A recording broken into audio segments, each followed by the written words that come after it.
But what they're doing is they're taking like distressed, dilapidated, unlivable, vacant homes and bringing them back to the market. And from the research we did last year, it's 21% below the median average.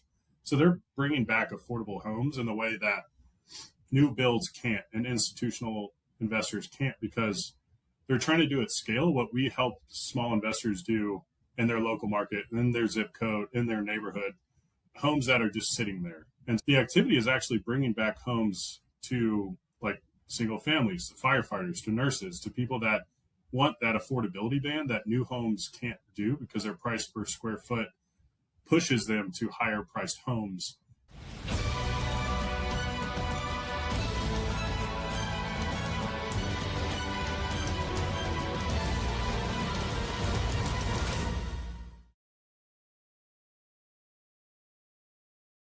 Every real estate agent has leads that never make it to the closing, properties that don't qualify for retail buyer sellers who need speed, or deals that fall apart at inspection.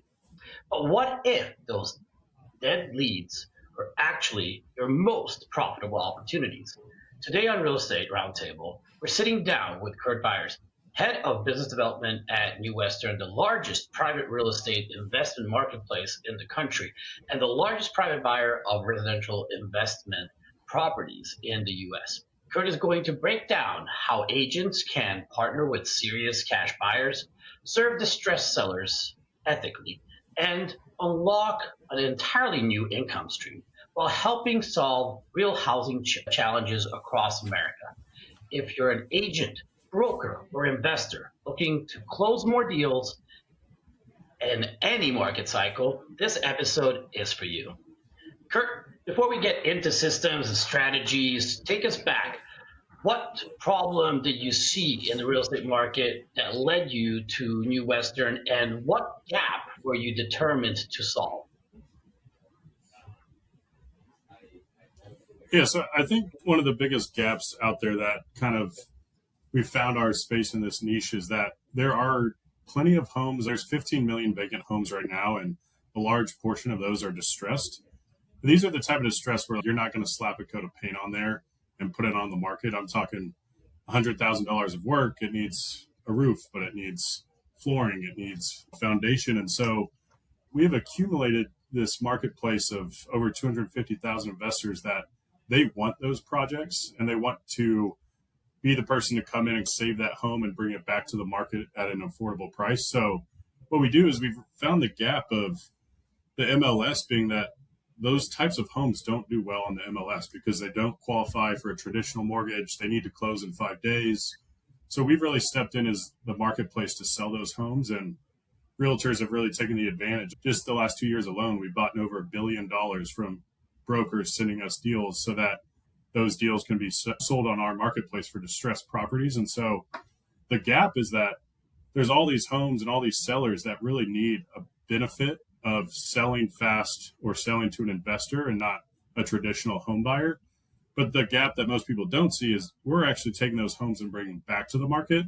They're not being taken away from realtor commissions. We're almost double paying you because we pay you first time, and then when the investor, brings it back to the market. So that little niche of the real estate industry has grown quite a bit. A lot of the older homes are becoming dilapidated, and we've really stepped in to serve that place. So it's been a nice fit. And what did traditional agents misunderstand most about investors when you first started? I think it was that the pricing and how it all works. At the end of the day, the investor is taking the risk, so there should be some sort of monetary upside.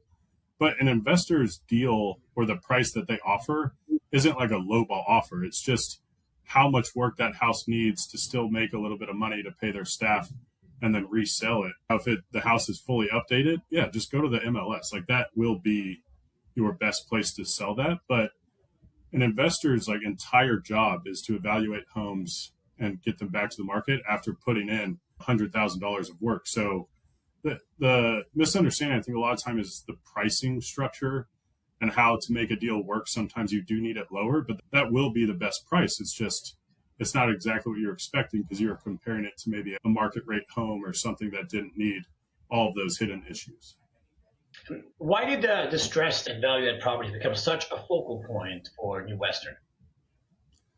I think it's just where we saw the opportunity. It's largely ignored. People don't market to it unless you're trying to find it. And when they do find it, most people pass because it's not going to look good on the MLS, or they don't want to be a project manager for that rehab. And it's largely just opportunities that people are passing over, that we saw an opportunity to step in and say, these people, one, need to be served. And if we can make a business out of it, being the largest home buyer in the country, like, that's an added benefit, obviously, but there's just no one was looking there. And so we decided to take root, and now we've made our way with that. I mean, it's institutionalized. Like wholesalers are one thing, Yeah. and those guys that hit us up a lot, like every day. Do you have anything off market? Do you have anything that's coming on? And in those instances, oh, you can represent us, but build it into the price. I'm not really representing you then, Yeah. You know how it goes. And then they'll never hire you back when it comes to selling the house. It's like Yeah. you're losing out on commissions there in a way as an agent. And I think that you guys fixed that problem in a way. So what surprised you the most once the platform began scaling nationally? I think it was just how each market is different, but there's so many similarities in how we work with the people within those markets. So, like, I know you just mentioned wholesalers. We buy from a ton of wholesalers because we can step in and standardize the process, where not every wholesaler has 250 corporate employees that help standardize the transaction, from transaction coordination to accounting to billing. Like, we have really institutionalized that aspect, but the person we serve in every market is that mom and pop buyer and that kind of distressed seller. So that is something that every market still needs, whether or not it's Atlanta or LA. Like, we have the ability to scale in those markets because we understand that the mom and pop investor is the one kind of driving all of these little individual distressed transactions, whereas we're just the marketplace that made it operationalized for the broker, the wholesaler, the seller to come to us and make that transaction fully up to date, on board. And we work with a lot of counties, states, federal, to make sure that we're always on top of it, always providing the right disclosures. All of our agents are licensed. So we really have made it a true process that helps everyone along the way, instead of every transaction being a little bit different. Yeah. Most agents don't lack leads, they lack options. How can agents identify investor-aligned opportunities already sitting in their pipeline?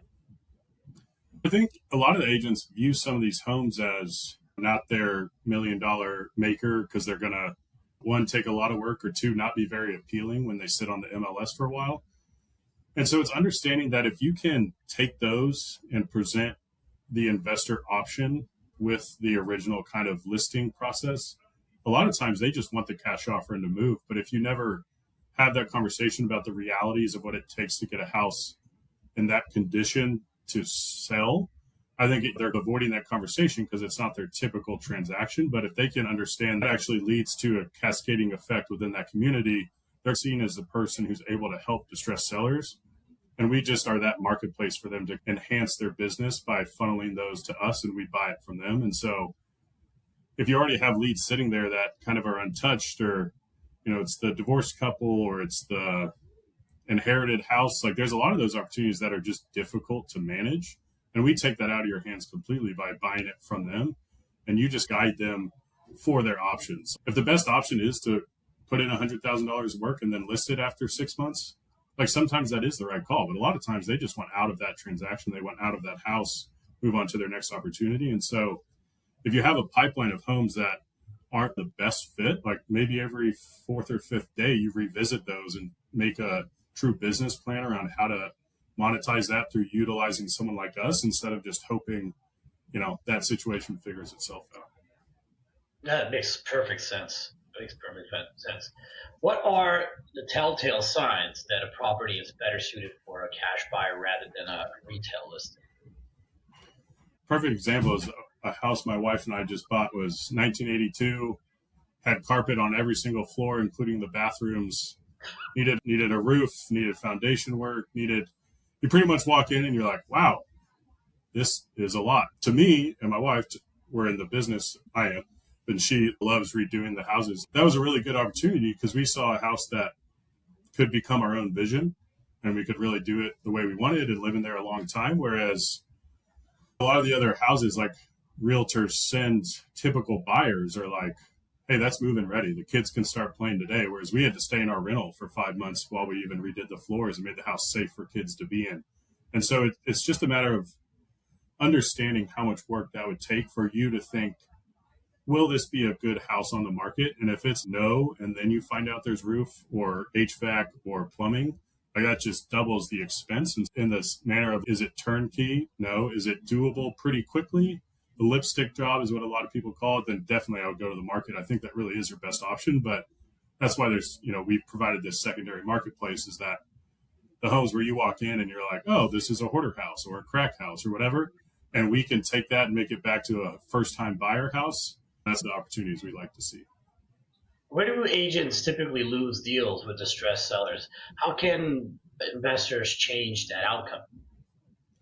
I think a lot of it is the empathy in which you're coming to the situation. Like a lot of times that house is distressed for a pretty good reason. There is a hoarder situation or a family loss or something, and the home was not made a priority at some point.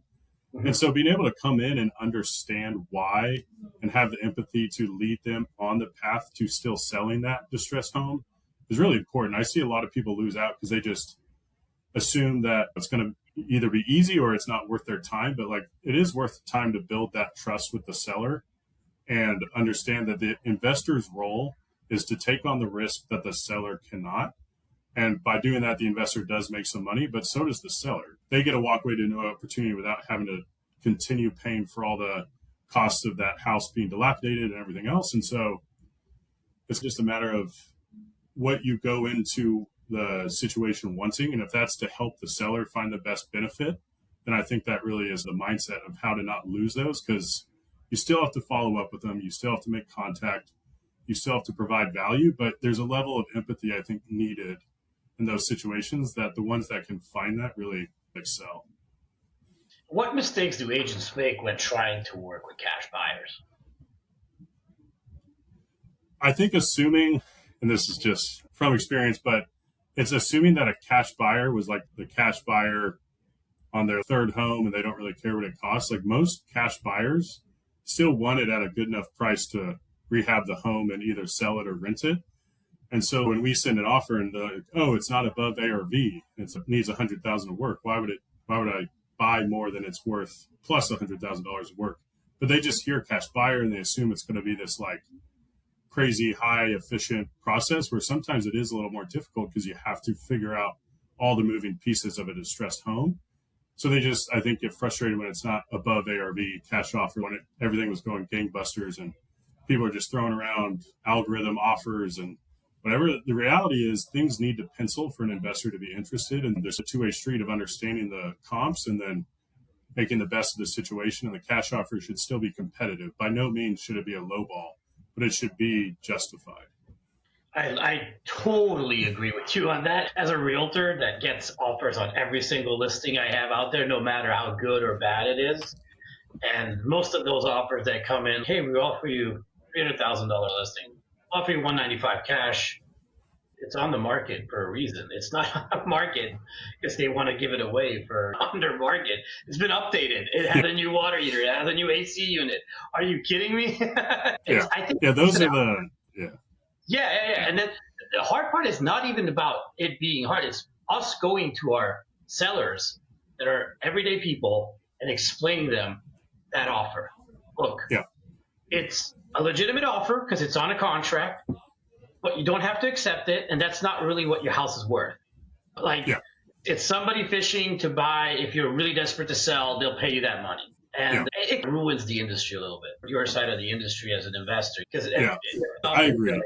Because we basically will tell people, like, they'll submit newer homes to us. Can we get a cash offer? And we're like, hey, just so you know, like, there is no value to add here because it's already updated. Our offer is going to look really low because we still have to have the investor make money, but we're not the best option. And so we'll actually like decline to offer just to save a relationship instead of being really low. And there's no reason for us to be a part of that transaction. Just we have a very good marketplace, but it's for the right type of homes. And when other investors just offer on everything, half the time is AI, it's not a great look because that's not a type of home we should be adding value to. Let that person go to the market. It's like Facebook Marketplace. Like, I swear some people just offer half for fun. It's like, do you even want to buy this home? I don't know. So it's weird, but I don't love that part of the industry. I don't think it adds a ton of value. I look at it as an agent, and sometimes these offers, like, I would buy it at that price. Are you kidding me? If the seller, I would have bought that property. It doesn't make any sense. Yeah. No, I agree. Yeah. I guess you're taking your shot, but I think it doesn't help the industry, in my opinion. So going back into my questions, what does a healthy long-term partnership between an agent and an investor actually look like? Because it's not what I was just explaining. That's exactly the opposite. So tell me on your end. I think what it looks like is understanding that providing the option to the seller is one of the biggest benefits of having that type of partnership. Like, if one of our better partners comes in and says, I have a lead on a house that looks like it's going to be distressed, one of our agents can actually underwrite the house prior and go on that appointment with them and just explain their offer in person. Obviously that involves a lot of trust and everything, but we can also give you an offer based on the rehab and let you have that option to give your seller to build the trust. Like, here's what an investor offer looks like. They're the largest home buyer in the country. But also, if you want to make these updates yourself, let's do them and then list with me. And then the next time, maybe we buy it, maybe they list it. But it's an ongoing evaluation of the market and the trends that we can help provide that data on the distressed homes that other people can't. And so if you have a pipeline of 25% distressed homes and we only buy 10% of those, we still want that partnership because maybe that helped you list 30% more homes because you came in with the knowledge of how to work with a seller like that. But if we can take that and scale it to where we'll let you know our best zip codes, and then you can maybe dabble in a little bit of marketing to more distressed sellers and build your network, and then we'll pay you commission on all of them. We'll buy them. We'll help the seller. It really just grows. And then you become a person of interest for when we get houses that are not, capable to be put in our marketplace and they need to be listed. We can start referring those to y'all so that you can get a listing agreement, or you can list the back end once the investor rehabs it. So it's like that flywheel concept of where if you help us, we help you, and then it just goes back and forth. And this whole time, the seller's getting the optionality they deserve, and we just help provide that. What tools or processes help brokerages train agents to spot investor-ready opportunities? That's difficult because our buy box is so wide. If it's distressed or they need a financial distress, we can still help. It's just understanding that. I think, one, if you ever have a brokerage in one of our markets, we'll come out and do a full training for your agents to let you know how to work with us and how to work with sellers, what to look for. But the other aspect, I think, is just understanding, as you evaluate a potential listing, what does it need and what is, how can that seller actually benefit the most? And if the tools say ARV is 650 and you look at the house, you're like, man, that's probably only worth 350. It's probably not market ready. It probably needs $150,000 of work. So understanding the tools you use to identify the best listings can probably actually help you surface some of the ones that would not be great for the MLS.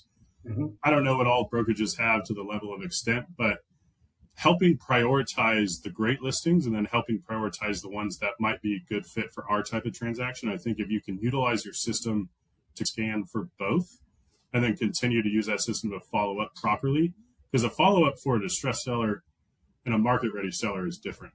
There are things that change financially. There's things that change with days on market. And being able to understand how to step in and help with an investor offer or a price drop or this, knowing both avatars, I think is really beneficial so that your system can work for you and you're not having to fight it the whole time. I love that. What separates a professional rehab investor from a speculative buyer? So one of the things we have 300 something disposition agents that their only job is to work with investors and help them buy properties once it's in our marketplace. And so I think you need to actually talk with the investor and understand their level of experience. Do they have liquid capital? Are they serious? Do they even know the market you're looking in? because there's a lot of looky-loos out there that just want to see what's out. But to spend your time on the people that actually matter, you need to understand what they want out of it. If it's their first transaction, yeah, we'll still help you and we'll still make sure you're set up for success. But understand that person's going to need a lot more hand-holding than someone doing 10 a year. And so if you can understand why they're doing what they're doing, if they're actually experienced, their level of interest in the market, not only that, but to surface some better opportunities. You don't want to just surface a bunch of stuff that they'll never buy. You just wasted your time on all those email campaigns. But really vetting them and understanding it's a partnership with them as well. If they succeed on their projects, they're going to keep going back to you. And so building that kind of credibility, but also understanding not everyone is going to buy houses from you. And you have to just know the better you vet them, the better chance are your list is actually worthwhile. What should agents know about ARV, renovation budgets, and risk tolerance? I think so you could send an agent in probably any market out there. Sometimes their comps and ARV comes back a little different. Like one, I think actually, I don't want to say respecting the comps, but understanding the comps that are truly the comps that an investor on the back end will look at to know what their exit strategy would be. So if they want to do a flip or a rental or like a pad split, something to where it's like everything's a little different, being able to look at the comps and the ARVs in relation to what their goal is. Because if I'm just sending everyone comps for flips and they want to do a long-term rental, I'm not really providing any value there. Yeah, it would help to know what they're selling for, but ARVs are really can be subjective, but I would like them, to be a little more concrete. But if you have to understand how they're comping. So if you're comping from the MLS and they're using a random tool and it's a non-disclosure state like Texas, they're going to be way off. And to help them with the comps sometimes is beneficial. We do a lot of that. We help people price things because we know what it'll sell for. But the rehab budgets, like a lot of times our investors are able to succeed is that they are doing the GC themselves, general contracting. They're using help that they know is more investor friendly. So their rehab projects are actually going to cost less than a typical kind of retail contract work. And then the rehab budgets, they've seen so many. And once it creeps up above 20,000, you really have to go price per square foot on that type of home in that area. And as that kind of scales, obviously the rehabs get quite large, but they are that science of an ARV versus a rehab budget, that's pretty set because they know what it costs over and over again to rehab in that area. The cost of material can go up, but I think the more you get on the same page with that investor and to understand what their needs are and what your clients' needs are, you can be the fusion in the middle to make that project worthwhile for everyone. And then the comps, I think that was the last part of that was make sure. So the one thing where you lose credibility is if you're providing comps that are just 500 square feet off and they're 20 years off, but they're technically in the neighborhood, like investors will see that and you'll lose credibility. So understanding that if it's not the right fit, don't try and fudge it just so they buy it. Actually be the one to go to your investor and say, this is not a fit for you based on the comps. You're not going to be able to sell it for high enough. And they're going to keep coming back to you for the trust and validity. But just being on the same page about what they're needing is really helpful. The last one was risk tolerance. Risk tolerance. Everyone's a little bit different. If you went to an institutional buyer, their risk is probably a little lower. If you went to someone who is doing 20 flips a year and they make more on this one and less on that one, they know it's the law of average, like the risk is probably a little higher. And the people that have more of an outfit built out can actually buy deeper because they know their operationalized aspects of what they do and how they flip houses or how they rent houses is a little bit better than the next person. So they can actually come out on top. But the risk tolerance is really just dependent on a lot of times experience and do they have the right guys or girls in their corner to make that project worthwhile at that price. But it's another good thing to understand when you're working with them is like, if all they ever want is every single giant slam dunk, they're not going to buy very many from you because they're not going to be able to make enough projects work to build that pipeline. But just understanding what their goals are, I think helps with that too. A lot of the new guys out there that are, I'm a flipper now, blah, blah, blah, they are the ones that are looking for the diamond in the rough. A lot of access, equity, upfront, Hmm. and you're like, dude, sorry, diamond in the rough, as we just said. You're trying to Yeah. look at something that I am not able to provide you unless I spend a lot of money on trying to find this one house for you, and it's not going to be worth it at the end for me. How about you change your buy box a little bit, get into a couple of them, figure it out, and then you'll understand that the diamond in the rough, if it comes, yes, great bonus. Yeah. But if it mostly it's going to be average flips where you make 20, 30, $40,000 on a house. Yeah. That's the thing. You're not always going to make $100,000 on each flip like you saw on Yeah. whatever show that you watched. Yeah. Yeah. The shows have a unique benefit of cutting out some of the stuff that. They're also flipping in LA. And I'm like, Yeah. in LA, if you can pick up a house for 600 and do a $150,000 renovation and you have $1 million home. Yes, Yeah. profit margins are there in markets where there is a bigger demand for homes. But if you're looking in your local area, we're in the Daytona area, Port Orange, there's not that big of a gap unless you're Yeah. buying luxury for cheap and then renovating it and then putting it on the market for whatever else the other luxuries are selling for. But that's the diamond in the rough. Looking for $1 million property on a $2.5 million strip. Yeah. Yeah. Well, you brought up a good point about like how much time it would take you. Like I don't want agents to think like they have to go out and this is all they do is try and find these homes. This should be supplemental to your current workflow to where you come across these, not that you're going out and mining for us. Like we just want to be your like partner in the back pocket for when these come up. So obviously we love you to find a bunch of them. Yes, because we can basically buy unlimited, but the aspect of you should really hone in on like your craft on the retail side.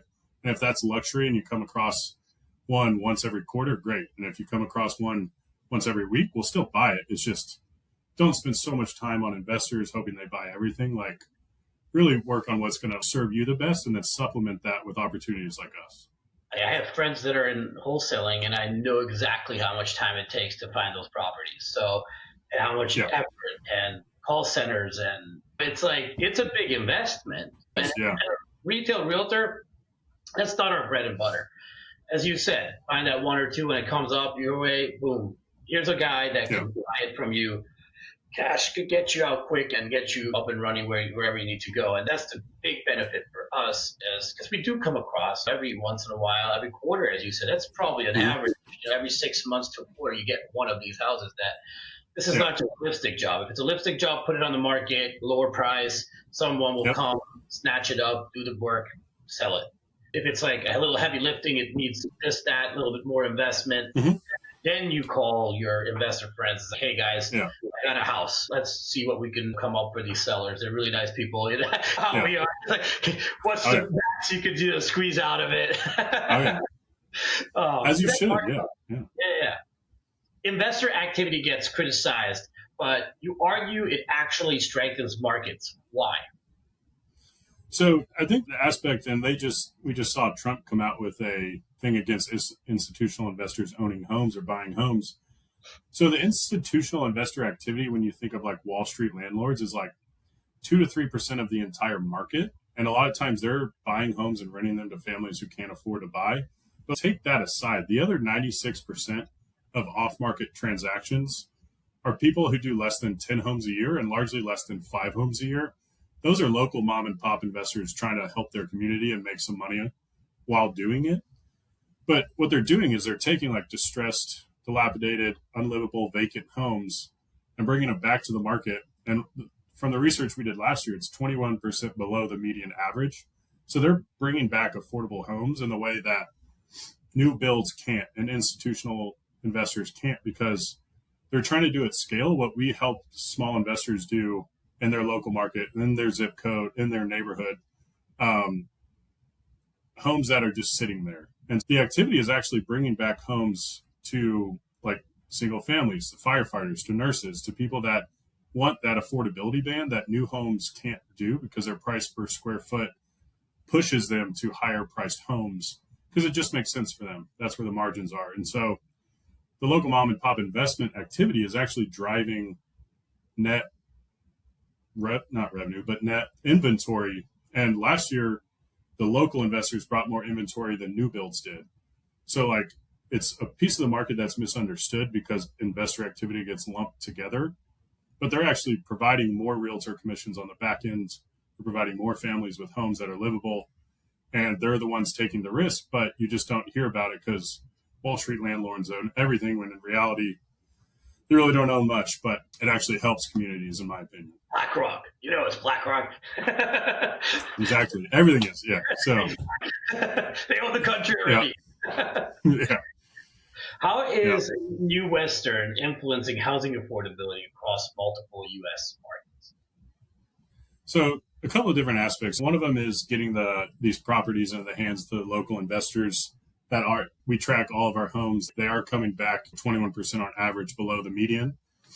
But we're taking kind of the blighted homes in neighborhoods where they're already platted, people already want to live. It's just that home needs a ton of work. And so we're bringing back homes one at a time through our different markets. And that housing affordability kind of remains in places where they want to stay. They're not having to drive to some new build community an hour out of town. While those are needed, I think both solutions benefit, and New Western happens to be the biggest one in the country doing it. We're also working with state and federal legislators to ensure this type of activity in the long run is incentivized and protected, and people are doing it the right way. We want people to be above board, to be helping their communities and to be helping the investors, not just trying to make money only. And so if we can do that the right way and lead the story about the change it's creating and not some of the past experiences people have had, I think that's where it can really start to push the needle. And what role do agents play in ensuring these transactions remain ethical? I think understanding that the goal is to help the seller. Yes, everyone wants to make money. That's what we do. But making sure your seller is benefiting from this. Don't let their best interest get lost in the fact that it's a distressed house. Do they need a 30-day lease back and some cash at closing so that they can live better? Ask the investor to help out with that. As long as the deal works, the benefit really is to the seller to go on to their next opportunity better. And so if they are able, we'll cover their closing costs, we'll do things like that. Just making sure you still have the best interest of the seller while getting them the best offer they can, and not just taking the first thing because they're difficult to work with, I think is probably just staying on their side in the transaction as you represent them and not blurring the lines between who's representing who. So it is rapid fire time. What's one mindset shift every agent needs to take or make about working with investors? Supplemental help, not primary. What's the fastest way an agent can monetize a non-traditional lead this year? Send it to New Western, we'll buy it and close within 5 days. If an agent remembers only one thing from today's conversation, what should it be? To help sellers by monetizing non-traditional opportunities. Kurt, this has been incredibly insightful. Guys, all the contact information will be in the show notes underneath, and you can find Kurt's Facebook and all the other cool places that they're on. You've shown that working with investors isn't about replacing traditional real estate. It's about expanding what's possible for agents and sellers alike. If you're a real estate professional listening today and you have leads that aren't converting distressed sellers who need options or listings that don't fit the retail box, this conversation should change how you think about your business. To learn more about Kurt Byers and New Western, check out the links in the show notes. As I said earlier, if this episode brought you value, subscribe, leave a review, and share with another agent who needs to hear this.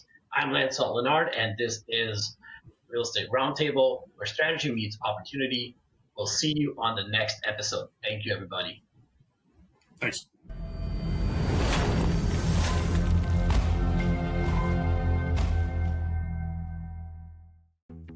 Thank you for joining us on Sir Lancelot's Real Estate Roundtable, where we've unveiled the mysteries of real estate together. Remember, in this kingdom of possibilities, every dream home is just a discussion away. I can help your real estate dreams come true. Just call me at 786-449-7518. Until our next roundtable, may your ventures be prosperous and your homes be filled with love and joy. Farewell, fellow knights of real estate.